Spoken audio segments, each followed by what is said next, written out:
Okay, I'm looking for advice on this one. I want to know your opinion. Here we go. This is when being nice backfires. It would be nice if no could be a complete answer. If a man compliments my appearance, it feels like I have to be rude because anything, even as polite as saying thanks, turns into him wanting my number. Like if I talk to him at all, it means I automatically want to date him. And then it gets worse.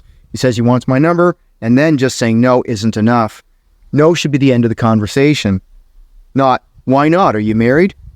Telling him that I have a boyfriend does work sometimes, but why does a man have to be involved for my no to mean anything? Does he actually think I'm incapable of determining who I want to spend my time with? But if I do get rude, it becomes something like, well, you don't have to be a bitch about it. Well, I don't have to justify myself to you either. Apparently, no still doesn't mean no. It means I have to justify myself, and I have to justify myself to this guy, to his standards, and it better include a man. It's like the only way to stay out of this trap is to be rude right away and take whatever insults he decides I deserve.